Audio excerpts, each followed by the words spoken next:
What's up everyone? Welcome to the video or I should say welcome to the channel. And in today's video we're going to be talking about how to maximize your height as best as possible, especially through your puberty and your teenage years. Now height is very important for a lot of reasons. You'll get more respect, you'll get more women, you'll just have a better life overall in general. And the key to maximizing your height is making sure you do all of these things I'm going to mention in the video while you're still in your teenager and puberty developing year. Now just to start, height is around 70 to 80% genetic, which is a majority of it. However, you still got quite a bit of room to where if you implement the things in this video, you can still gain around probably 2 to 6 inches, which is quite a lot. I mean, if you're going from like 5'8" to 6 feet tall, that is a major difference. So just listen closely to the video and try to implement the things I tell you. So first and foremost, outside of genetics, the most important thing is your nutrition.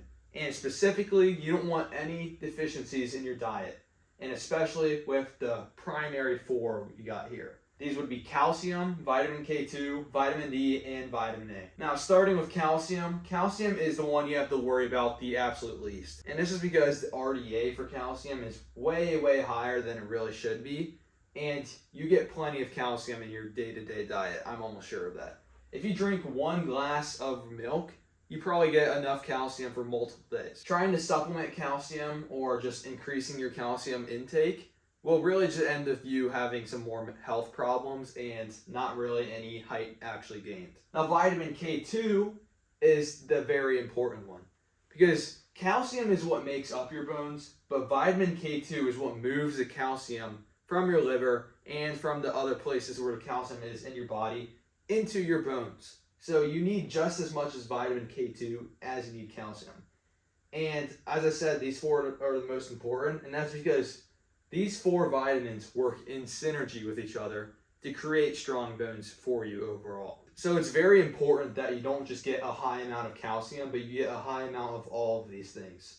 And if one of these things is higher and the rest are low, then you're just going to have health problems and you're not actually going to have healthy bones. You're just going to cause the opposite to happen. You're going to cause calcification, kidney stones potentially, other health problems like that. Obviously, those are very extreme and they probably won't happen unless you do it for many years, but you don't want to have those problems to begin with. So you want all of these things to be as high as possible. And K2 specifically is very important because almost no one gets enough of K2 in their diet. And that's because vitamin K2 is mostly found in fermented foods, like cheese, for example. K2 is also found in some organ meats and it's found in eggs, but the best sources are from fermented foods. And most people never eat fermented foods at all in their diets. And if people do eat cheese, it's usually from cows that are factory farmed and they eat corn and soy and they don't even have any nutrients to give. So the cheese that comes from them really doesn't have that much K2 to begin with. So the best way to get K2 in your diet is, as I said, through fermented cheeses. And I think raw Gouda cheese is the best source of the K2. I'll probably in the description put a bunch of other foods that can also hit the K2 mark. And K2, you want around 150 micrograms per day. Vitamin D is another very important one. And that's because almost no one gets sunlight nowadays. And getting sunlight is by far the best way to get vitamin D. If anyone tells you that you can get vitamin D from eating food, they're just completely mistaken and they really don't know what they're talking about. The amount of vitamin D you get from the sun, it's astronomically higher than any amount of vitamin D in food. For example, eggs are one of the best sources of vitamin D. And if you eat 4 of the best pastured eggs, that's about the equivalent vitamin D of getting like 2 minutes of sunlight on your skin. It really just doesn't even compare. You need to be getting vitamin D from the sun. So what does an adequate amount of vitamin D look like? You want to get a half an hour to an hour of sunlight per day in the summertime. And that's if you're a light-skinned person. If you are black or you're a mixed person, you need to be getting a lot more vitamin D than even that. Don't worry about the sunburn you might get from the sun because realistically, if you're eating a good diet, you won't get sunburned from a half an hour to an hour in the sun. Now, I know a lot of you might be thinking, well, can't I just supplement vitamin D? And you can, however, there is problems of supplementing vitamin D, which is that most supplements don't have enough vitamin D. You get around 20,000 to 40,000 IUs of vitamin D from the sun if you sit in the sun for an hour, whereas most supplements contain less than 5,000 IU. So you're going to have to be spending a lot of money on supplements. On top of that, if you supplement vitamin D, you can overdo the supplementation, meaning you can have too much or you can underdo it and not have enough.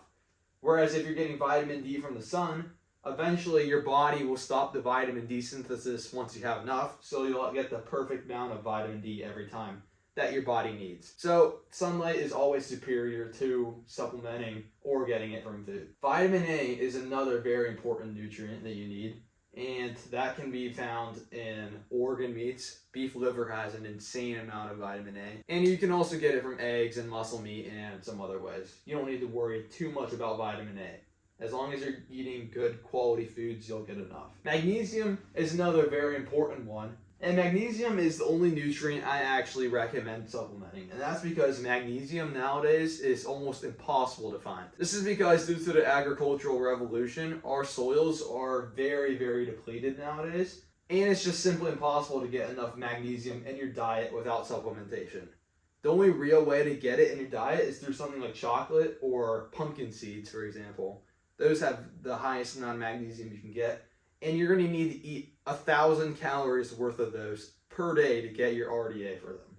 So that simply just isn't really possible. And if you are eating that much chocolate or that much pumpkin seeds, you're going to have a host of other issues as well. So you really got to supplement magnesium. Try to get magnesium glycinate if you can, because that's the most bioavailable form. But any of them are really good. Just don't get magnesium oxide, and don't go cheap with the supplements either. Zinc is very important as well, but if you're eating a good diet, you'll get plenty of that. Iodine is another one you might want to think about supplementing if you don't eat enough seafood to get it. And just every other nutrient in general. All the B vitamins, omega-3s. So there's so many nutrients that matter in the amount of height you get.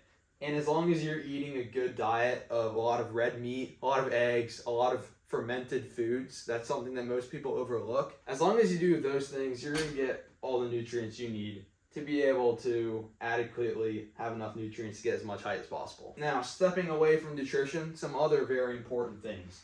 Training, resistance training specifically, and heavy compound lifts. These things really, really help your height. Squats, deadlifts are the two best. Bench press, really any type of resistance training helps a lot. Sprinting, jumping are also very good. And I think just playing sports in general, being competitive, these things actually matter a lot to maximizing your height as well. Next up, we have sleep. And sleep, outside of nutrition, is probably the most important thing. You need to be sleeping 9 to 10 hours per night. That means that if you have to wake up at 6 a.m. for school every day, you need to be going to bed at 9 p.m. Most kids get nowhere near that amount of sleep, and that definitely has a major impact on the amount of height they gain. Some other tips about sleeping: you need to sleep in a cold room. You need to have a consistent sleep time. So if you're going to bed at 9 because you have to wake up for school at 6 a.m., then you need to go to bed at 9 on the weekends as well. I know that might be a big sacrifice for you guys, but it's important to keep a consistent sleep time so your body doesn't have to adjust every time, and so that you can have the best sleep possible. You want a blackout room, no lights anywhere, and you also want to get sunlight first thing in the morning, and no blue light 1 hour before bed. Now, I know that most of you probably aren't going to be able to implement all of these, but just do the best you can to get the best sleep possible. Another thing I kind of forgot to write down here, but do not go on a cut while you're going through puberty, especially if you're just skinny fat. Going on a cut is one of the stupidest things you can do, because you're literally just depriving your body of nutrition. For your body to grow and for you to get the maximum amount of height that you can get, you need to be adequately nourished at all times. And this is shown in so many studies. People who are malnourished or just can't get enough food oftentimes turn out around 6 inches shorter than they should be. So don't go on a cut while you're in your growing phase and you're going through puberty. Instead, just eat normally, eat nutritionally, and your body fat percentage will get better if you were eating the right things anyway. So anyways, guys, that ends all my points. Thanks for watching the video, and make sure to subscribe and like the video if you enjoyed the content and you learned something new. I hope to see you in the next one. Bye.